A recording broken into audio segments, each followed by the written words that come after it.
নারী বলতে কর্মঠ, আত্মবিশ্বাসী এবং জীবনে কিছু করার লক্ষ্যে যে নারীরা চেষ্টা করে তারাই কিন্তু উদ্যমী নারী, এবং তারা নিজেদের লক্ষ্য অর্জনের চেষ্টা করে এবং সমাজের প্রচলিত ধারণাকে ভেঙে এগিয়ে যেতে চায়, তারাই উদ্যমী নারী। আজকের এই সমস্ত বিষয় নিয়েই আমাদের আজকের এই আয়োজন। আপনাদের সবাইকে আমন্ত্রণ জানাচ্ছি চ্যানেল এস এর নিয়মিত আয়োজন girls powered by perfect electronics in association with বেয়ারব্রিজ, এবং সাথে আছি আমি হাসিনা আনসার নাহার। আজকে আমাদের স্টুডিওতে এমন দুজন উদ্যমী নারীকে আমরা আমন্ত্রিত করেছি, যাদের কাছ থেকে আমরা জানবো কিভাবে একজন নারী উদ্যমী হয়ে ওঠে। চলুন দর্শক, চলে যাই আমাদের আমন্ত্রিত অতিথিদের কাছে।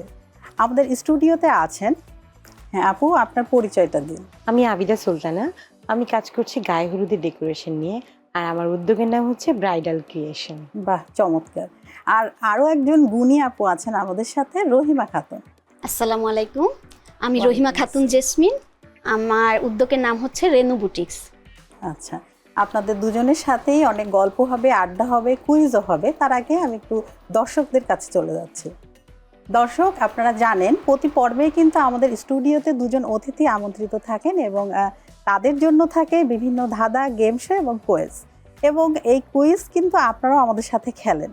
যেমন আমাদের দুজন অতিথি যিনি থাকেন, তারা কিন্তু প্রতি পর্বেই কুইজের সঠিক উত্তর দিয়ে হয়ে যান বিজয়ী এবং পেয়ে যান পারফেক্ট ইলেকট্রনিক্সের পক্ষ থেকে দারুণ গিফট।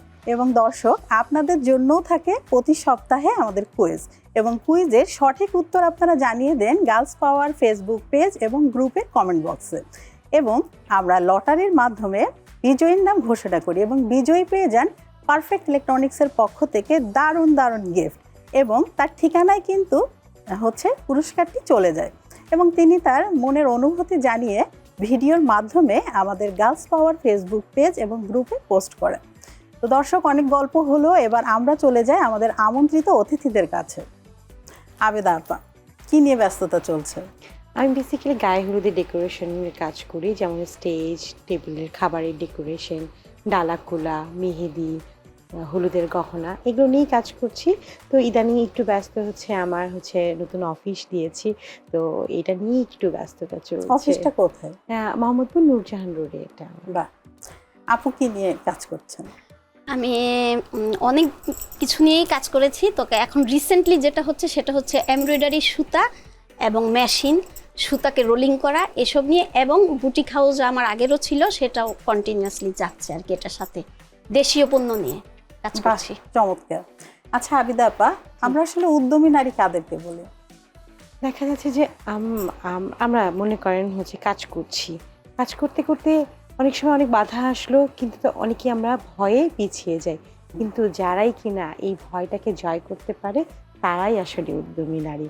তারা যখন এটাকে জয় করার চেষ্টা করে, শুধু জয় করার চেষ্টা করলেও কিন্তু হয় না, এটার সাথে লেগে থাকতে হবে। চেষ্টাটা আসলে অল্প সময় না, এটা একটু যদি আমরা দীর্ঘ সময়ে এটাকে রান করতে থাকি, তাহলে কিন্তু একটা সময় নারী তার লক্ষ্যে পৌঁছে যায়, তখন তার উদ্যমটা আসলেই পুরোপুরি সাকসেসফুল হতে পারে। আমরা যখন কাজ শুরু করেছি, দেখা যায় যে অনেক বাধা বিপত্তি এসেছে, তো এখনো কিন্তু থেমে যায়নি, হয়তো মোড় চেঞ্জ করেছি, কিন্তু এখনো চলছে গাড়ি।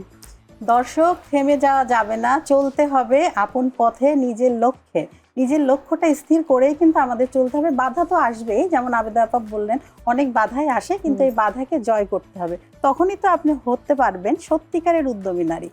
আচ্ছা আপু, আপনি তো অনেক কাজ করছেন, জি, এবং জয়ও পেয়েছেন, সবকিছুতে জয়ীও হয়েছেন।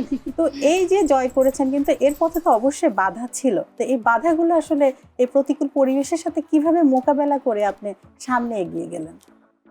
আমার সবচেয়ে বেশি যেটা আমার কাজ দিয়েছে সেটা হচ্ছে যে আমার ইচ্ছা শক্তিটা ছিল।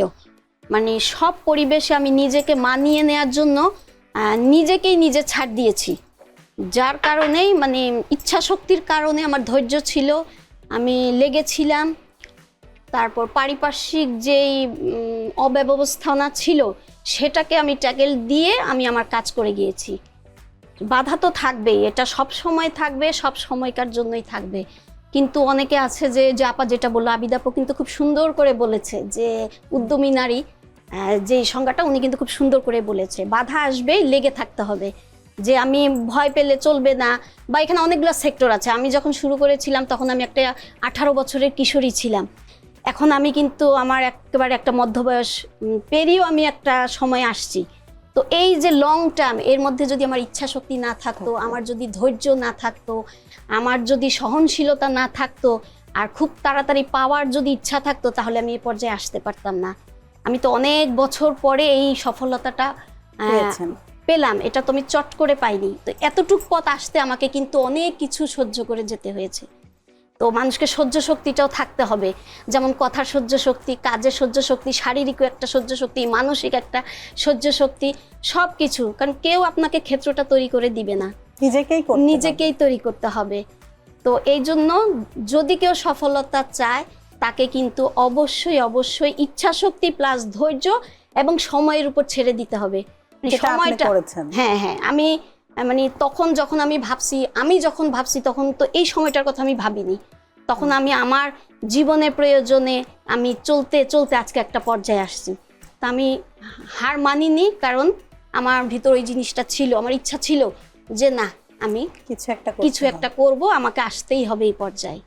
আসলে দর্শক, ইচ্ছা শক্তিটা হচ্ছে বড়, ইচ্ছা শক্তি থাকতে হবে, নিজের প্রতি আত্মবিশ্বাস থাকতে হবে এবং ধৈর্য তো থাকতেই হবে। আর সবচেয়ে বড় বিষয়টা হচ্ছে আপনি যে কাজই করবেন তার প্রতি ভালোবাসা থাকতে হবে, তাহলে কিন্তু আপনি যে কোনো কাজে সফলতার শীর্ষে চলে যেতে পারবেন। তো এবার আমি চলে যাচ্ছি আবেদা আপার কাছে। আবেদা আপা, আপনার কাছে সফলতার সংজ্ঞা কি? কিভাবে একজন মানুষ সফল হতে পারে? আচ্ছা, সফলতাটা একদম আপেক্ষিক। আমি ডাল ভাত খেয়েও সফল হতে পারি, আমি পোলাও মাংস খেয়েও সফল হতে পারি। ওই যেটা হচ্ছে কি যে মানে সুখ, এটা আপেক্ষিক। এটা আমার মন যখন ভরবে, যে তখন আমি বুঝবো যে হ্যাঁ, এটা সফল হয়েছে।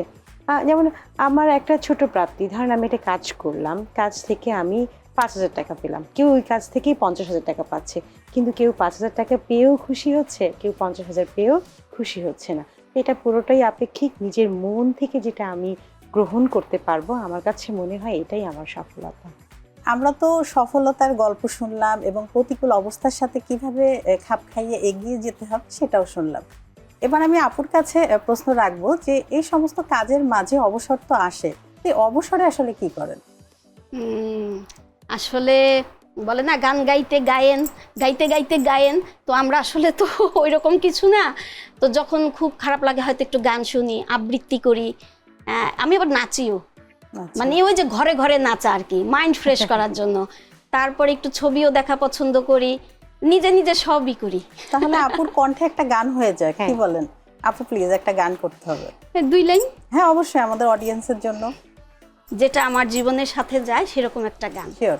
তুমি কি দেখেছো কভু জীবনের পরাজয়, দুঃখের দহনে করুণ রোদনে তিলে তিলে তার ক্ষয়, তিলে তিলে তার ক্ষয়। তুমি কি দেখেছো কভু জীবনের পরাজয়, দুঃখের দহনে করুণ রোদনে তিলে তিলে তার ক্ষয়, তিলে তিলে তার ক্ষয়। আমি তো দেখেছি কত না স্বপ্ন মুকুলেই ঝরে যায়, শুকনো পাতার মরমরে সুর বাজে কত বেদনার। বাহ, চমৎকার! আপুর জন্য একটা জোরে করতালি হয়ে যাক দর্শক।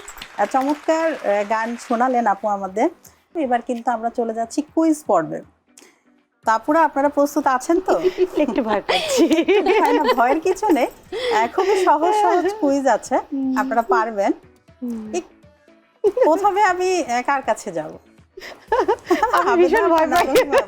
ও, আবেদা আপু একটু ভীতু, তাহলে আমি রহিমা আপুর কাছে চলে যাই। রহিমা আপুর থেকে আপনি শক্তি পাবেন, তখন আপনি চলে যাবেন। রহিমা আপু প্রস্তুত আছেন তো? হ্যাঁ প্রস্তুত, কারণ আমি সব সময়ই প্রস্তুত থাকি যে কোনো পরিস্থিতি। না অবশ্যই, আপনি একজন উদ্যমী নারী, সো উদ্যমী নারীকে প্রস্তুত থাকতেই হবে, থাকতেই হয়।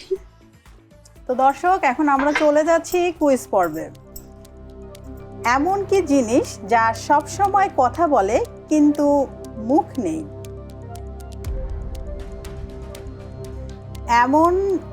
আমি আরেকবার বলছি, এমন কি জিনিস যা সব সময় কথা বলে কিন্তু মুখ নেই? মোবাইল। আপনি কি শিওর? শিওর। আর একটু ভেবে দেখুন। কথা বলে, মানে আমরা যেটা বলি সেটা বলে, আমরা কথা শুনি, কিন্তু সে তো কথা বলতে পারে না, তার তো মুখই নেই।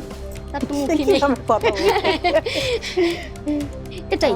মানে এটা কি লক করে ফেলবো? না হলে তার আমি বুঝতেছি না কিছু, এটা হলে হবে না হলে আপু বেশ সাহসীও বটে। তাহলে উত্তরটা বলে দিন দর্শক, আপনারাই বলুন উত্তরটা কি আসলে সঠিক। আচ্ছা আমি বলে দিচ্ছি, আসলে আপু সত্যি উত্তরটা সঠিক। আপনার জন্য জোরে করতালি হয়ে যাক, আপনি পেয়ে গেছেন 10 মার্ক। হ্যাঁ, এবার কিন্তু আমরা আবেদা আপুর কাছে চলে যাব। আবেদা আপু রেডি আছেন? রেডি আছি। আচ্ছা, তবে একদম। কনফিডেন্ট একটু কমে যাচ্ছে, একটু ভয় পাচ্ছি। না, একটু আগে তো আরো ভয় পাচ্ছিলেন, আপনি আপনি করে তো দিলাম। আপনার পাওয়ার গুলো নিলেন। এটা তো গার্লস পাওয়ার, Girls এখানে power, আমরা অনেক পাওয়ারফুল, আমাদের অনেক পাওয়ার, তাই না? সো এখন আমি কি চলে যাই আবেদা আপুর কাছে? জি, জি। দর্শক তাহলে চলে যাচ্ছে আবেদা আপুর কাছে। এমন কি জিনিস যা দিনে একবার আসে? দিনে একবার আসে। এটা কি জিনিস? কোনো ক্লু থাকবে না, দিনে- অপশন থাকবে না, দুই না তিনটা না, অপশন। অপশন নেই। এমন কি জিনিস যা দিনে একবার আসে? যা দিনে একবার। দিনে একবার আসে। সকাল। একটু চিন্তা করুন, আপনি কি শিওর? এরকমই তো মনে হচ্ছে, সকাল তো দিনে একবারই আসে, দুপুরও একবারই আসে, বিকেলও একবার এরকম আসে। হবে না, লক করতে হবে, শিওর হতে হবে, কনফিডেন্সের সাথে বলতে হবে। হ্যাঁ পারবো, দিনে একবারই আসে। মানে একদম সকালটা, কনফিডেন্সের হ্যাঁ, সাথে বলছেন। confident। তাহলে উত্তরটা কি লক করে ফেলবো? হ্যাঁ হ্যাঁ একদম।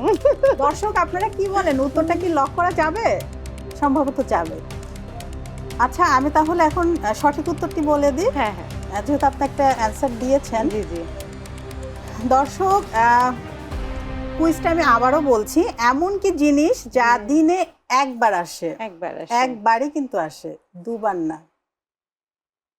আচ্ছা আপনি যেহেতু উত্তরটা দিয়েই দিয়েছেন, আমি এখন সঠিক উত্তরটা বলে দিচ্ছি। হ্যাঁ, হ্যাঁ। আপনার উত্তরটা আসলে সঠিক। কনফিডেন্ট লেভেল জোরে করতালি হয়ে যাক আমাদের প্রিয় আবেদা আপুর জন্য, এবং আবেদা আপু পেয়ে যাচ্ছেন 10 মার্ক। Thank you. এবার মানে এরই মাধ্যমে খুলে গেল আমাদের দুই প্রিয় আপুরই নাম্বারের খাতা, আপনি 10 এবং আপনি 10। প্রিয় দর্শক আপনারা দেখলেন তো, আপুরা খুব সুন্দরভাবে কিন্তু প্রথম পর্বটা খেললো। আচ্ছা আপনাদের সাথে কিন্তু আরো গল্প হবে, আড্ডা হবে, আমাকে কিন্তু একটি ছোট বিরতি নিতে হবে। তারপর দর্শক সময় হয়ে গেল একটি ছোট্ট বিরতির, কোথাও যাবেন না, আমাদের সাথেই থাকবেন, কারণ সামনে আসছে আপনাদের জন্য কুইজ।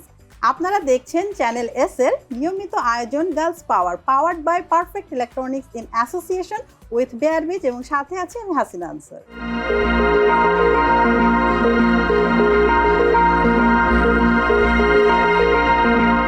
সবাইকে ওয়েলকাম করছি চ্যানেল এস এর নিয়মিত আয়োজন girls power, powered by perfect electronics in association with bear beach, এবং সাথে আছি আমি হাসিনা আনসার নাহার, এবং সাথে আছে আমাদের দুইজন চমৎকার অতিথি। চলুন দর্শক আমরা চলে যাই আমাদের অতিথিদের কাছে।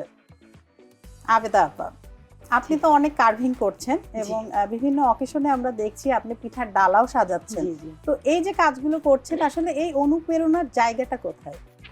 আমার ছোট বোন ছিল, আমরা যখন হোস্টেলে ছিলাম তখন না দেখতাম যে বিভিন্ন বিয়ের ডেকোরেশনগুলো করতো, যে ফুল, তরমুজের ফুল। এটা কত মিষ্টি বছর কুমড়া বয়সে? ফুল। কাজ করছি, শুরু করেছি 2010 সাল থেকে, কিন্তু তার আগেই হচ্ছে হোস্টেলে বসে বসে দেখতাম ফেসবুকে কার বিয়ের ছবি বের হচ্ছে, কোন সেলিব্রিটির বিয়ের ছবি আসতেছে, এই হলুদের ছবি। তো সেখানে কালেক্ট করতেন? হ্যাঁ এগুলো কালেক্ট করে রাখতাম। অ্যালবাম ছিল? অ্যালবাম ছিল, ওগুলো সব মাথার কাছে নিয়ে ঘুমাতাম, ঘুমানোর আগে একটু করে সত্যি? দেখতাম। হ্যাঁ একদমই Oh my সত্যি। God! পরে মনে হতো যে সেগুলো কবে একটু শিখবো, পারবো। পরে যখন 2010-এ আমার বিয়ে ঠিক হয়, তখন আমার বোন বলে তোর বিয়েতে একটু সুন্দর করে করবো আমরা। ও নিউ মার্কেট আচ্ছা, থেকে মানে আপনার কাজের উদ্বোধন করেছিলেন হ্যাঁ, আপনার আমার ছোট বিয়ের বোন। সময়? হ্যাঁ আমার বিয়ের সময় আমার ছোট বোন বলে চল আমরা নিউ মার্কেট থেকে চাকু কিনে নিয়ে আসি। তো খুঁজে খুঁজে একদম কার্ভিং নাইফ একটা কিনলাম, কিনে কাজ একটু বানালাম, দেখলাম যে হোস্টেলে সবাই দেখতে আসলো, নতুন বউ যেরকম দেখতে আসে ওরকম একটা লাউ ডেকোরেশন করলাম। তো আমার বিয়েতে তখন একটা লাউ আর একটা মিষ্টি কুমড়ার ডেকোরেশন করলাম, তো সবাই এত পছন্দ করলো। পরে আমার ছোট বোনের বিয়েতেও অনেক ভালো করে করলাম, তো আরো একটু ভালো হলো। তখন মানে সবাই প্রথমে কারো থেকে আপনি প্রশিক্ষণ নেননি, না, নিজে প্রথমেই থেকেই নেই, করেছেন? প্রথমে নিজে থেকে করেছি, এবং পরে গিয়ে আমি হচ্ছে কোর্স করেছি কি কি একটা। course এটা করেছেন? হচ্ছে প্লেটিং এর উপরে করেছি, দেন হচ্ছে আবার কার্ভিং এর উপরে করেছি, রেডিসনের chef head kitchen artist Mujibul chef, ওনার কাছ থেকে করেছি। এবং পরে বিল্লাল শেফ, উনিও দেশের বাইরে অনেক বড় একজন আর্টিস্ট, ওনার কাছ থেকেও আমি ক্লাস করেছি। এখন আমি নিজেও শেখাচ্ছি। এখন তো নিজেই প্রশিক্ষক, আপনি কি কি প্রশিক্ষণ দিচ্ছেন? আমি হচ্ছে ফুড কার্ভিং এ হচ্ছে রিসোর্স পারসন হিসেবে আছি। এটা হচ্ছে ইয়েতে আছি, ইম্পেরিয়ালে আছি এবং পিসিএ, ইএস ইনস্টিটিউট, এগুলোতে ক্লাস নেই। আর এছাড়াও রিসোর্স পারসন হিসেবে আছি এসএমই ফাউন্ডেশন, বিডব্লিউসিসিআইতে, এগুলোতে হচ্ছে জুয়েলারি প্লাস হচ্ছে ফুড কার্ভিং, এগুলো নিয়ে কাজ করছি। হ্যাঁ, বাহ, চমৎকার, অনেক গুণে গুণান্বিত। দর্শক, আমাদের আবেদা সুলতানা আপা, আপনারা অনেকেই কিন্তু বিভিন্ন হচ্ছে ফেস্টিভ্যালে দেখেন আবেদা আপার কার্ভিং, আমরাও দেখি। অনেক অভিনন্দন আপা আপনার জন্য। এবং হচ্ছে রহিমা আপা, এবার চলে যাচ্ছি একটু বিনোদন জগতে। হ্যাঁ, আমরা তো ছোটবেলায় অনেক নাটক দেখতাম, সিনেমা দেখতাম, তখন বিশেষ করে সিনেমার প্রতি একটা আকর্ষণ ছিল যে এই নায়ক আসছে, এই সিনেমাটা, এই গানটা হিট। তো আসলে ওই সময় আপনার কোন সিনেমাটা ভালো লাগতো এবং কোন হিরোকে ভালো লাগতো? আমি মানে আমরা 90 দশকের, আমি তো আমাদের 90 দশকে ছিল শাবানা, তারপর আলমগীর, রাজ্জাক, এদের ছবি। এরপর আবার 90 মানে না, আমাদের আগে, এরপর আমাদের সময়ে আসলো শাবনাজ, তারপরে শাবনাজের সাথে মৌসুমী, এই নায়িকাগুলো আসলো 90 দশকে। তো তখনকার কিছু ছবি দেখেছি। আর ইদানিং নায়ক নায়িকা তো তেমন একটা চিনি না, দেখা হয় নাই, কিন্তু আগেকার নায়ক নায়িকাকে মোটামুটি ভালোই জানি। সবচেয়ে কে ফেভারিট ছিল এবং কোন সিনেমাটা? আমার আসলে শাবানাই প্রিয়, কারণ ওর সাথে আমার যায় তো। আপনার কি সেলাই মেশিন আছে বাসায়? হ্যাঁ, আছে সেলাই মেশিন, কিন্তু ওই শাবানার অনেক কিছুই আমার খুব পছন্দ। আচ্ছা, অনেক কিছুই, অনেক কিছু।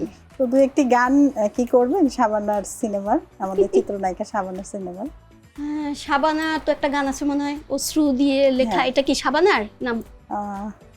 না, শাবানা না, এটা শুধু গান দিয়ে হ্যাঁ, পরিচয়, এটাও তো মনে হয় শাবানার। আলমগীর, হ্যাঁ, আলমগীর হ্যাঁ, ছিল। হ্যাঁ হ্যাঁ, শুধু গান দিয়ে পরিচয়, শুধু গান দিয়ে পরিচয়, চলার পথে খাউনিকে দেখা, একই শুধু অভিনয়, শুধু গান গেয়ে পরিচয়।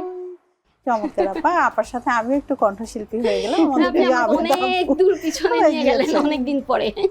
আচ্ছা আবেদা আপু, আপনি তো অনেক ব্যস্ত থাকেন, মানে ছোটাছুটি, যাওয়া আসা, তো এই সময়টা আসলে কিভাবে আপনি টাইম ম্যানেজমেন্টটা ঠিক রাখেন? যে মানে পারিবারিক ভাবেও সময় দিতে হবে, আবার বাইরেও দিতে হচ্ছে, তো পরিবারকে কিভাবে সময় দেন? দেখা যাচ্ছে কি, আমি না বেশিরভাগ রাত জেগে কাজ করি। তো আচ্ছা। যখন বাচ্চারা একটু ঘুমিয়ে থাকে তখন রাত জেগে কাজ করা হয়।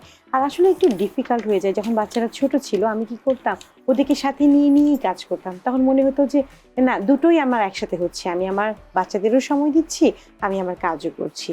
এখন যখন ওরা একটু বড় হয়েছে, এখন ওরা একটু বাসায় থাকে, মানে আমার কাজ শেষ হলে যেই ইভেন্টগুলোতে, গায়ে হলুদের বলেন বা জন্মদিনের প্রোগ্রাম বলেন, কাজের অনেক সময় আমার বড় মেয়েটা আমার সাথে থাকে, কারণ ও একটু একটু করে ফুড কার্ভিং করছে, ডেকোরেশনের কাজগুলো শিখছে, তো আমার সাথে থাকে। তো এটাতে যেটা হয় যে বাচ্চাদেরও সময় দেওয়া হচ্ছে, আমি আমার কাজকেও দিচ্ছি। যেমন ঢাকার বাইরে যখন আমি বিভিন্ন ট্রেনিংয়ে যাই, তখন ওদেরও সাথে নিয়ে যাই, যাতে করে ওরাও একটু বিভিন্ন জায়গা, একটু ঢাকার বাইরে গেলেও ভালো লাগবে।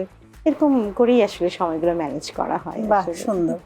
আপা কিভাবে ম্যানেজ করেন সময়গুলো?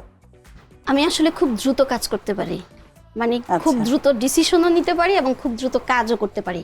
যখন কোনো কাজ আসে সেটা শেষ করেই ছাড়ি। এবং ঝুঁকি নিতেও ঝুঁকি তো ভালোবাসেন? আমি তো এক্সপার্ট, ঝুঁকিতে আমি এক্সপার্ট, কারণ আমার কথা হচ্ছে ঝুঁকি না নিলে তো আমি কাজটা আগাতে পারবো না। আমি ঝুঁকি নেই, ফেলার হলেও আমি যতটুকু পর্যন্ত যেতে পারি ঠিক ততটুকু পর্যন্ত যাই। দর্শক, একজন দক্ষ উদ্যোক্তা যিনি, তিনি কিন্তু আসলে ঝুঁকি নেন। আপু মানে পুরো উদ্যোক্তার সাথে একদম কানেক্টেড, মানে উদ্যোক্তার যে বৈশিষ্ট্য সেটা আমি আপুদের মধ্যে দেখতে পাচ্ছি। আসলে ঝুঁকি নিতে হবে এবং সিদ্ধান্ত নেওয়ার ক্ষেত্রেও কিন্তু দ্রুত সিদ্ধান্ত নিতে হবে। অনেক সময় সিদ্ধান্তহীনতায় ভোগার কারণে অনেক উদ্যোক্তারা কিন্তু পিছিয়ে যায়। কি বলেন আপনি? হ্যাঁ, যে আজকে করব, কালকে শুরু করব, পরশুদিন করব, বা একটা নতুন কাজ আসছে আমি তো এটা বুঝি না, কিন্তু আমি যদি মনে করি যে না ওইটা করার পর আমার কাজ হবে বা আরেকজনের উপকার হবে, তখন আমি ওটা একটু হলেও শিখি। আমার জন্য না হলেও আরেকজনের জন্য হলেও আমি শিখে তাকে আর কি সাহায্য করি। কারণ আমার তো কাজই হচ্ছে, যেহেতু আমিও আরেকজনের সাহায্য ধারাই তো এতটুকু আসছি, তো আমার সাহায্য ধারা যেন আরেকজন হয় সেই জন্য আমি এই অনুপ্রেরণাটা আর কি মানুষকে দিই। আচ্ছা, সৃজনশীল মানুষ হবার কারণে আপনি কিভাবে নিজেকে বিভিন্ন কর্মকাণ্ডে যুক্ত করেছেন বা যুক্ত রাখেন? যেমন প্রথমে আমি বলি যে আমার বিয়ের পর তো আমি ফুড কার্ভিং করা শুরু করলাম, তো আমি তো জব করতাম। জবটা আমি কোথায় আমি করতেন? আমি সিটি ব্যাংকে কাস্টমার সার্ভিসে ছিলাম। তো 2 বছর করার পর আমি আসলে ছেড়ে দিই, যেহেতু ফার্স্ট প্রেগনেন্সি, এটা খুব ডিফিকাল্ট হয়ে যাচ্ছিল। তো ওই সৃজনশীল কাজগুলো যেগুলো আমি জানতাম, আর আমি পড়াশোনা করেছি হোম ইকোনমিক্স কলেজ থেকে আর্টে, তো আমার যে পড়াশোনার যে এক্সপেরিয়েন্স এবং ছোটবেলা থেকেই যে সৃজনশীল কাজগুলো আমি করতে পছন্দ করতাম, সেটাকেই আমি আমার কর্মজীবনে কাজে লাগিয়েছি। তো আমার সবসময় মনে হতো কখনো আমি কর্মবিহীন থাকবো না। আমার অবশ্য জবটাই অনেক প্রেফার ছিল। আমি জব পছন্দ করি, যেহেতু আমার মা একজন চাকরিজীবী, সরকারি চাকরিজীবী ছিলেন। তো সেই ক্ষেত্রে আমার মায়ের উৎসাহে আমি সবসময় চাকরিজীবী থাকবো, এরকম একটা ছিল, আমার টেন্ডেন্সি ছিল। যখন দেখলাম যে আসলে এটা এখন আমার পসিবল হচ্ছে না, তখন আমি আমার কাজগুলোকেই সামনে আনার চেষ্টা করলাম, এবং সবাই এত বেশি উৎসাহ দিত আমাকে যে আমি আমার কাজগুলোকে সামনে এগিয়ে নিতে পারছি।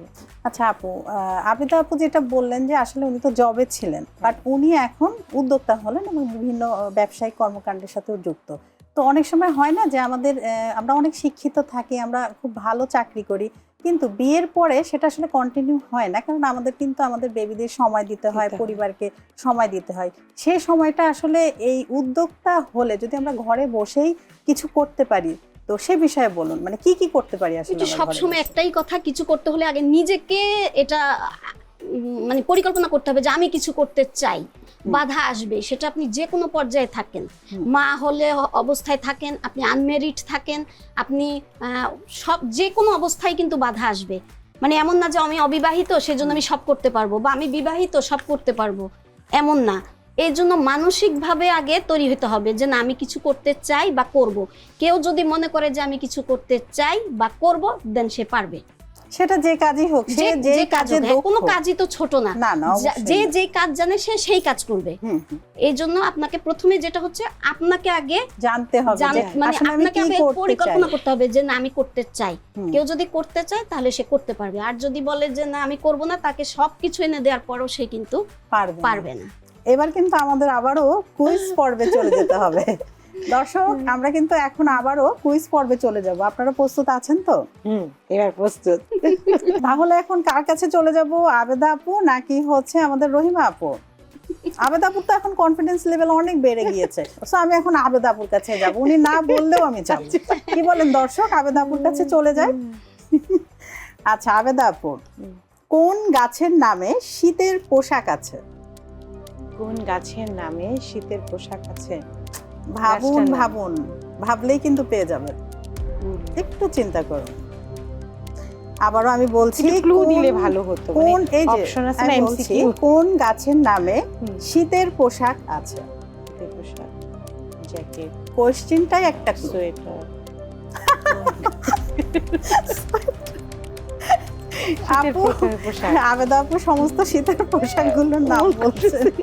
আচ্ছা বলেন, কোনো সমস্যা নেই, তাই না রহিমা আপু? হয়ে যেতে পারে, মানে ঝড়ে বক পড়ে না, সেটাও হতে পারে, সমস্যা নেই। একটাও মনে পড়তেছে না এখন। 5 সেকেন্ড আর সময় দেব আপনাকে। না, শীতের পোশাক যেমন হচ্ছে চাদর, তারপর 5 4 3 2 1 0। অনেক গাছ। আপু যত গাছপালা এবং শীতের কাপড় সব কিন্তু উনি বললেন। জাম্পার। এটা হচ্ছে আসলে শাল।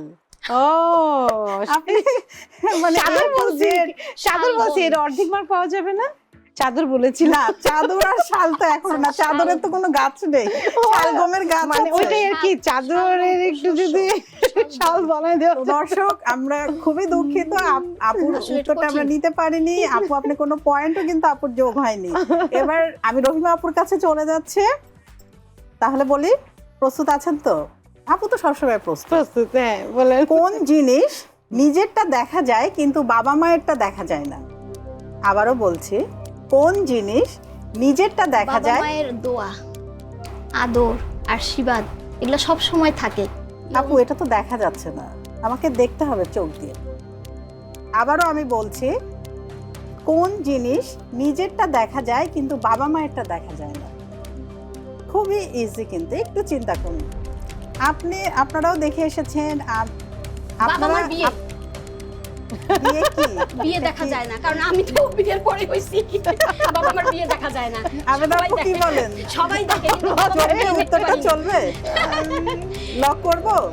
হ্যাঁ, আমারটা লক করেন। আমি এটাই উত্তর আমি লক করতে বললাম, কারণ এটাই তাহলে কি দেখে। সঠিক উত্তরটা বলে শুধু দিব আমি আমি? দেখব না, কারণ আমি তো তারপর দর্শক আপনারা কি বলেন? দর্শক তো কিছু একটা বলছে, তো আবিদা আপা কি বলেন, উত্তরটা লক করে ফেলে? হ্যাঁ, লক করে ফেলে। আপু, আপনার উত্তরটা একদম সঠিক এবং আপু পেয়ে যাচ্ছেন 10 মার্ক এবং জোরে করতালি পেয়ে যাচ্ছেন আপু।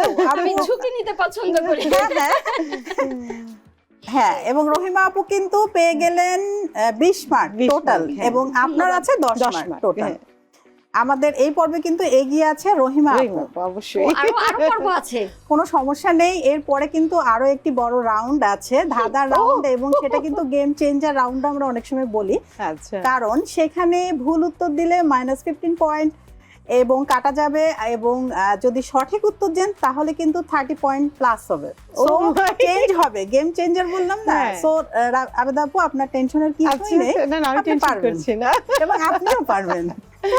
আমি চাই দুইজনই বিজয়ী হন এবং পেয়ে যান পারফেক্ট ইলেকট্রনিক্স এর পক্ষ থেকে দারুণ দারুণ সকল গিফট। আচ্ছা, আপু, এবার কিন্তু আমাদের বিরতিতে যেতে হবে। বিরতির পর আবারও আপনাদের কাছে আমি ফিরে আসব।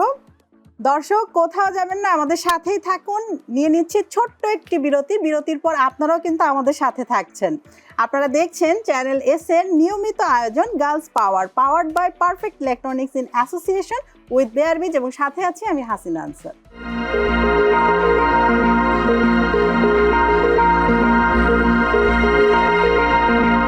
সবাইকে আবারও ওয়েলকাম করছি চ্যানেল এস এর নিয়মিত আয়োজন girls power, powered by perfect electronics in association with বেয়ারবিজ, এবং সাথে আছি আমি হাসিনা আনসার। দর্শক, এ পর্বে কিন্তু আপনারাও আমাদের সাথে থাকবেন এবং আমাদের সাথে আছেন দুজন চমৎকার অতিথি। আমি অতিথিদের কাছে চলে যাচ্ছি। আবেদা আপা, জি, কেমন লাগছে আমাদের গার্লস পাওয়ারে? আলহামদুলিল্লাহ, অনেক ভালো লাগছে। আচ্ছা, স্মৃতি তো অনেকই আসে, বিশেষ করে আমরা যখন ছোটবেলার স্মৃতিতে ফিরে যাই তখন কিন্তু আমাদের চেহারায় অন্যরকম একটা ভালো লাগা, ভালোবাসা কাজ করে। তো আপনার ছোটবেলার কোন স্মৃতিটা মনে পড়লে মানে অন্যরকম একটা অনুভূতি হয়, মনটা ভালো হয়ে যায়? ছোটবেলায় আমার বাবা, মানে আমরা দুই বোন, তো আমার দুই বোনকে একই রকম ড্রেস পরাতো। ভাইয়া বড় আর আমরা ছোট দুই বোন। তো আমাকে হচ্ছে একটা ড্রেস দিয়েছে, আমার বোনকেও একটা ড্রেস দিয়েছে, তো একই রকম। তো আমার বোন আর আমার সাথে একটু ঝগড়া হয়েছে।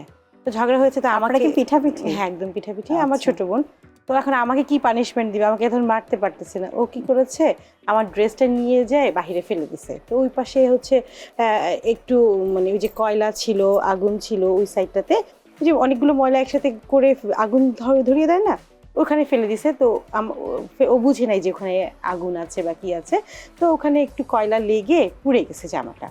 তো আবার নিয়ে আসছে পরে গিয়ে, যে আল্লাহ, পরে যদি ও খুঁজে না পায়, পরে আবার নিয়ে আসছে ওখান থেকে তুলে নিয়ে আসে। পরে দেখি এটা ওরই জামা ছিল। ওটা যখন আল্লাহ। মনে পড়ে তখন আমার খুব মানে হাসিও পায়, কান্নাও পায়, মানে বিষয়টা না মানে মানে এনজয় করি আসলে। এখনো কি খেপান থাকে বলে বলে? কারণ পিঠাপিঠিতে একটু খোঁচাখুচি হয়, যেটা আমার আর আমার বোনেরও হয়। এই ছোটবেলার কথা নিয়েও কিন্তু খোঁচাখুচি হয়। হ্যাঁ, হয় হয় অনেক। না? আচ্ছা, ছোটবেলায় কোন খেলাটা বেশি পছন্দ করতেন? আমরা অনেক খেলা খেলতাম না, তার মধ্যে ছোটবেলায় না কোনগুলা? মানে দেখেছি আমি না ছোটবেলা থেকে একটু হেলদি ছিলাম, তো অনেক বেশি খেলতে পারতাম না, খেলতে ইচ্ছা করতো। তবে ওই যে রশি লাফ দেয় না, ওই হ্যাঁ, রশি হ্যাঁ। লাফ খেলাটা আমার একটু পছন্দ আচ্ছা। ছিল। কিন্তু দেখা যাচ্ছে একবার স্কুলে ওই যে প্রতিযোগিতা হয় না খেলাধুলা, তো আমি ওই খেলা খেলেই সেকেন্ড হয়ে গেছি। তো ওই তারপর থেকে ওই খেলাই বেশি পছন্দ ছিল। বাহ। রহিমা আপা, আপুর তো ছোটবেলার কথা শুনলাম, আপনারও নিশ্চয় অনেক স্মৃতি আছে ছোটবেলাকে নিয়ে। তো কোন স্মৃতিটা আসলে মনে পড়লে ভালো লাগে, বা আপনি ছোটবেলায় চলে গেলে যদি বলা হতো আপনি ছোটবেলায় চলে যেতে পারবেন, তাহলে কোন জিনিসটা পরিবর্তন করতেন আর কোনটা রাখতেন? ছোটবেলায় আসলে আমার অনেক উইনের গল্প আছে, কিন্তু সেগুলো আমার সংরক্ষণ নাই, কারণ তখন মোবাইল ছিল না। আমি আচ্ছা। ছোটকাল থেকে অনেক ক্রিয়েটিভিটি, আমি কিন্তু খেলোয়াড়ও। কিন্তু এই সম্পর্কে আচ্ছা। অনেকেই জানে না। কি কি খেলতেন? আমি post office high school Dhaka মতিঝিলে, ওখানে আমি 1 থেকে কিন্তু 10 পর্যন্ত পড়েছি। সেই স্কুল লেভেলে আমি 1 থেকে 10 পর্যন্ত খেলাধুলায় চ্যাম্পিয়ন। বাহ, এবং তখনকার ক্লাস 9-এ আমি যখন চ্যাম্পিয়ন হই, তখন আমার নানির পাশে আমাদের স্কুলের টিচার ভাড়া ছিলেন, ফাতেমা টিচার। তো তখনকার দিনে ভিসিআর ছিল, ভিসিপি ছিল, হ্যাঁ। তো ভিডিও করা হয়েছিল, সেটা তখন প্রথম আমাদের স্কুলে। এটা নিয়ে সবাই খুশি যে সব বাচ্চাকে দেখবে। সেটা হচ্ছে 90 সালের কথা। তো ওই ফাতেমা আপা থাকাতে আমার নানির পাশে ভাড়া ছিল। তো উনি তো জানে আমি উনার নাতি। তো আমি যতবারই পুরস্কার নেই, উনি ওটা পুরোটা ভিডিও করার পরে বাসায় এসে বলছে যে আমাদের স্কুলের বার্ষিক ক্রীড়া প্রতিযোগিতার এটা ভিডিও। তো সেটা রেকর্ড হওয়ার পরে যেদিন দেখাবে, সেদিন সবাই মতিঝিলে ছিলাম তো আমরা, কলোনিতে সবাইকে ইনভাইট করা হয়েছে যে এখন আমরা ওই বার্ষিক প্রতিযোগিতার ভিডিওটা দেখব। তখন আমাদের ঘরে টিভি ছিল না, আমরা আমার ওই নানির বাসায় গেছি। আরও 4 তলার 3 তলার সবাই আসছে শুধু আমার ওই ভিডিও দেখার জন্য। তো তখন পরপর দেখা যাচ্ছে যে যতবারই ডাকে ফার্স্ট পুরস্কার রহিমা, ফার্স্ট পুরস্কার রহিমা, 4টা পুরস্কার পাওয়ার পরে ট্রফি। আচ্ছা। তো এটা অনেক সুন্দর স্মৃতি ছিল, কিন্তু আমার সংরক্ষণ নাই। আচ্ছা। আমি কিন্তু কুমিল্লা অ্যাথলেটিক্সও আমি নেতৃত্ব দিছি। আচ্ছা। আমি পাহাড়তলি কলেজ, এরপর আমি চট্টগ্রাম চলে যাই, ওখান থেকে আমার কলেজ, তারপর পড়াশোনা, চাকরি। আমি পাহাড়তলি কলেজের দোনোবারেরই চ্যাম্পিয়ন ইয়েতে। আবার কুমিল্লা অ্যাথলেটিক্সে আমি নেতৃত্ব দিছি আর কি। আমি তখনকার দিনে অনামিকা ভক্ত ছিল আমার প্রতিদ্বন্দ্বী, আমরা ওদেরকে হারিয়ে আমাদের কলেজ অবশ্য রানার্স আপ হয়েছিল, তখন পত্রিকায় আসছিল দৈনিক পূর্বকোণে। তো এগুলো তো এখন নাই। যদি সম্ভব হতো যে তাহলে সংরক্ষণ করা যেত, তাহলে ওগুলো সংরক্ষণ করে এখন বাচ্চাদেরকে বলতাম। সংরক্ষণ আছে আমার ওই যে বোনের বাসায়, তখন বোনের কাছে থাকতাম, ওদের ঘরে আমার অনেক মেডেল আছে, কিছু চুরি হয়েছে, আমার ওই যে ইগুলো আছে, আমাকে দেয়নি, কারণ এগুলো ওর কাছে, কারণ ওর কাছে থাকতাম, এগুলো ওর কাছে আছে। আচ্ছা, এখনো রেখে দিয়েছেন? হ্যাঁ। মাঝে মাঝে যে দেখেন অনেক গল্প শুনলাম, অনেক ছোটবেলার গল্প, বড়বেলার স্মৃতি এবং ভবিষ্যৎ পরিকল্পনাও কিন্তু একটু পরে আমাদের শুরু হয়ে যাবে ধাঁধা পর্ব। আপনারা মানসিকভাবে প্রস্তুত হন। সেই ফাঁকে আমি একটু দর্শকের কাছে চলে যাই। দর্শক, জানিয়ে দিচ্ছি গত সপ্তাহের কুইজ বিজয়ীর নাম। গত সপ্তাহের কুইজ বিজয়ী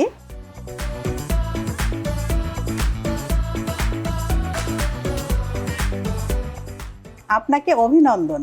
আপনি পেয়ে যাচ্ছেন পারফেক্ট ইলেকট্রনিক্সের পক্ষ থেকে দারুণ একটি গিফট, এবং গিফটটি কিন্তু আপনার ঠিকানায় পৌঁছে যাবে, এবং গিফটটি হাতে পাওয়ার পর আপনি আপনার মনের অনুভূতি ভিডিওর মাধ্যমে জানিয়ে দেবেন আমাদের গার্লস পাওয়ার ফেসবুক পেজ এবং গ্রুপের মাধ্যমে। দর্শক, এবার কিন্তু আমরা চলে যাচ্ছি তৃতীয় পর্বে, মানে ধাঁধা পর্বে, এবং আমাদের যারা অতিথি আছেন তারা যদি সঠিক উত্তর দেন তো পেয়ে যাবেন 30 মার্ক, এবং ভুল উত্তর দিলে -15 পয়েন্ট। এটা আসলে আমরা বলি গেম চেঞ্জার রাউন্ড। তো দর্শক, আমরা চলে যাচ্ছি আমাদের অতিথিদের কাছে। আপুরা, এখন কিন্তু আমাদের তৃতীয় পর্ব, মানে ধাঁধা পর্ব, এবং এই ধাঁধা পর্ব আমরা যেটা বলি গেম চেঞ্জার পর্ব। মানে যদি সঠিক উত্তর দেন পেয়ে যাবেন 30 পয়েন্ট, আর যদি ভুল উত্তর দেন তাহলে কিন্তু কাটা যাবে 15 পয়েন্ট। আপনারা প্রস্তুত আছেন তো? একদম। তাহলে কি আমরা ধাঁধা পর্বে চলে যাব? ও, এখন মনে হচ্ছে আবেদা আপু খুব বেশি কনফিডেন্টের সাথে উত্তরটা দিবেন। তাহলে কি আমি আবেদা আপুর কাছে যাব নাকি আমি রহিমা আপুর কাছে যাব? আবিদা আপু চাইছে, আবিদা আপুকেই দেন। আপনার ইচ্ছা। আচ্ছা, তাহলে শুরু করি। আপু তো চিন্তার কিছু নেই, একদম ইজি, একটু চিন্তা করলেই হচ্ছে আপনি পারবেন। শিক্ষকে আছে পণ্ডিতে নাই, কাননে আছে কিন্তু বাগানে নাই, কি? শিক্ষকে আবারও বলছি, শিক্ষকে আছে পণ্ডিতে নাই, কাননে আছে কিন্তু বাগানে নাই, কি? শিক্ষক কে আছে, পণ্ডিতে নাই, মানে যেটা শিক্ষকের মধ্যে আছে ওটা কিন্তু পণ্ডিতে নাই। একই তো হয়েছে, হ্যাঁ, একই তো লাগতেছে। শিক্ষক কাননে আছে কিন্তু বাগানে নেই, ফুল। একটা বলতে হবে, এবং সেটা আমরা সিলেক্ট করব। আপনি আগে বলেন যে আসলে উত্তরটা কি। একদম উত্তর আমার জানা নেই। পাস। পাস, তার মানে উনি আসলে পয়েন্ট হারাতেও চান না এবং পয়েন্ট নিতেও চান না। আপনি কিন্তু একটা অ্যানসার বলে আবার পিছিয়ে গেলেন। আচ্ছা, ঠিক আছে, আমরা ওটাকে আর ধরছি না। আপু, আপনি কিন্তু উত্তরটা চাইলে দিতে পারেন, তবে কোনো মার্ক পাবেন না। আমিও রিস্ক নিতে চাচ্ছি না। ওনার উত্তরটা বললে কোনো সমস্যা নেই, পারছি না। দর্শক, আপনারা কি জানেন? আচ্ছা, ধাঁধাটা আমি আবারও বলছি। শিক্ষকে আছে পণ্ডিতে নাই, কাননে আছে কিন্তু বাগানে নাই। এখন আর উত্তর দিলেও হবে না, কারণ টাইম ইজ ওভার। তো আমি উত্তরটা দিয়ে দিচ্ছি, সেটি হচ্ছে ক। ও শিক্ষক, পণ্ডিতে কিন্তু ক নেই, আচ্ছা। কাননে ক আছে বাট বাগানে কিন্তু নেই। ডিফিকাল্ট। একটু ছিল, কিন্তু চিন্তা মানে একটু করলে ক্লু পারতেন। দিতে হবে, কিন্তু একদম আমি এগুলা মনে থাকে বলছিলাম না। যে শিক্ষকে আছে, পণ্ডিতের মধ্যে নেই, মধ্যে বলছিলাম ও বারবার। আচ্ছা। আমি কিন্তু যথেষ্ট হেল্প করার চেষ্টা করেছি, বাট আপু আসলে ধরতে পারেনি, সমস্যা নেই। তাহলে আপু আপনি আমি কিন্তু এই skip পর্বে কোনো করছি, মার্কই marks পেলেন পাইনি। না। আপনি হচ্ছে আপনার আছে 10 10 পয়েন্ট। 10 আপনি সে 10 এ আছেন। টেনে থাকি ভাই, আর না, কমালে মান সমস্যা সম্মান নেই। থাকবে না। আর হচ্ছে আমি চলে যাচ্ছি তাহলে রহিমা আপুর কাছে। রহিমা আপু প্রস্তুত আছেন তো? হ্যাঁ, আপু তো সবসময় সবসময়। রেডি। আচ্ছা, 3 অক্ষরের নাম তার, ও। থাকে বহু দূরে, প্রথম অক্ষর দিলে বাদ, থাকে নদীর তীরে। এটা আবার আবার পারবো। 3 অক্ষরের নাম তার, থাকে বহু দূরে, প্রথম অক্ষর দিলে বাদ, থাকে নদীর তীরে। আরেকবার বলুন। আবার বলি, 3 অক্ষরের নাম তার, থাকে বহু দূরে, প্রথম অক্ষর দিলে বাদ, থাকে নদীর তীরে। চিন্তা এটা আবার করতে আমি হবে। পারবো। আপু খুব টেনশনে পড়ে গেছে। না, একটা Relax. উত্তর রাখছি কিন্তু মিলতেছে না আমার। আবার ওই যে 3 অক্ষরের 3 অক্ষরের নাম তার, থাকে বহু দূরে। টাইম কত? আমি এখন তো মাইনাস হয়ে যাবে, এটাও একটা ভয়। প্রথম অক্ষর দিলে বাদ, থাকে নদীর আকাশ। তীরে। চলে গেলে কাশবন দূরে, নদীর অনেক দূরে ওপারে কাশবন। কি আপু উত্তরটা কি নেওয়া যাবে? ও আপনি বলতে পারছেন আকাশ না। না, অনেক নেওয়া যাবে দূরে। না। ও নেওয়া যাবে না কেন? আকাশ হচ্ছে হ্যাঁ, নেওয়া যাবে, নেওয়া যাবে, নেওয়া যাবে। আকাশ হচ্ছে দূরে, আমি আবার আর আরেকটা নদীর ভাবছিলাম। ওপাশে হচ্ছে কাশবন, তার জন্য মানে আকাশ তাহলে উত্তরটা কি লক করে ফেলবেন? হ্যাঁ, হ্যাঁ, এটা ঠিক আছে। আপাতত পুরো বিশদ ভাবে না, এবার ঠিক আছে। বুঝিয়ে দিলেন। দর্শক কি বলেন, উত্তরটা কি সঠিক? আচ্ছা, সঠিক উত্তরটি আমি জানিয়ে দেব, তার আগে আমি জানিয়ে দিচ্ছি আপনাদের জন্য এ সপ্তাহের কুইজ। কি এমন জিনিস যা আপনি যেখানেই যান আপনার পেছনে থাকে? কুইজের সঠিক উত্তর আপনারা জানিয়ে দিবেন আমাদের গার্লস পাওয়ার ফেসবুক পেজ এবং গ্রুপের কমেন্ট বক্সে। এবং আমরা কিন্তু লটারির মাধ্যমে বিজয়ীর নাম ঘোষণা করব, এবং বিজয়ী পেয়ে যাবেন পারফেক্ট ইলেকট্রনিক্সের পক্ষ থেকে দারুণ গিফট, এবং গিফটটি কিন্তু তার ঠিকানায় পৌঁছে দেওয়া হবে। দর্শক, আমাদের বিজয়ী হয়েছেন রহিমা আপু। তো রহিমা আপুর জন্য হয়ে যাক জোরে একটি করতালি। এবং আবেদা আপু, আপনারও কিন্তু মন খারাপ করা চলবে না, না, না, কারণ মন আপনি খারাপ কিন্তু আমাদের একটু রানার আপ হয়নি। হয়েছেন, এবং আপনার জন্যও থাকছে পারফেক্ট ইলেকট্রনিক্সের পক্ষ থেকে একটি দারুণ গিফট। Wow, thank you. এবার দুজনের হাতে উপহার তুলে দেওয়ার পালা।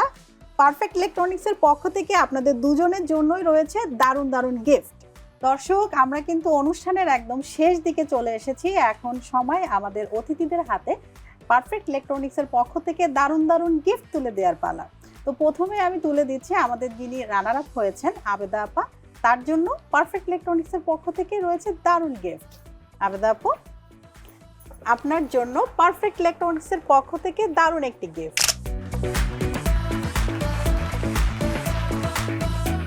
অনেক ধন্যবাদ আপনাকে। এবং আমাদের যিনি কুইজ বিজয়ী হয়েছেন রহিমা আপু, আপনার জন্য রয়েছে পারফেক্ট ইলেকট্রনিক্সের পক্ষ থেকে দারুণ একটি গিফট।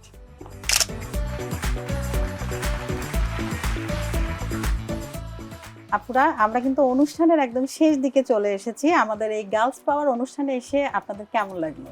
আলহামদুলিল্লাহ, অনেক ভালো লেগেছে, আর এই পুরস্কারটা আমার অনেক বেশি কাজে লাগে। রহিমা আপু, আপনার কেমন লাগলো? এক কথায় অসাধারণ। ধন্যবাদ পারফেক্ট ইলেকট্রনিক্সকে এত সুন্দর একটা পুরস্কার দেওয়ার জন্য, আর চ্যানেল এসকে বিশেষভাবে ধন্যবাদ কারণ আয়োজন করার জন্য। আপনাকেও ধন্যবাদ, এবং দুইজনকেই ধন্যবাদ। আপনাদের মূল্যবান সময় থেকে সময় বের করে আমাদের স্টুডিওতে এসেছেন। আবারও নতুন কোনো আয়োজনে আপনাদের সাথে দেখা হবে। আপনাকেও ধন্যবাদ। দর্শক, আপনারা যারা এতক্ষণ আমাদের সাথে ছিলেন, আপনাদের সবাইকে অসংখ্য ধন্যবাদ। আপনারা দেখছিলেন চ্যানেল এস এর নিয়মিত আয়োজন girls power, powered by perfect electronics, এবং সাথে ছিলাম এতক্ষণ আমি হাসিনা আনসার। আবারও নতুন কোনো অতিথিকে নিয়ে আপনাদের সবার মাঝে উপস্থিত হব। ততক্ষণ পর্যন্ত আপনারা সবাই ভালো থাকুন, সুস্থ থাকুন, এবং গার্লস পাওয়ারের সাথে থাকুন। আল্লাহ হাফেজ।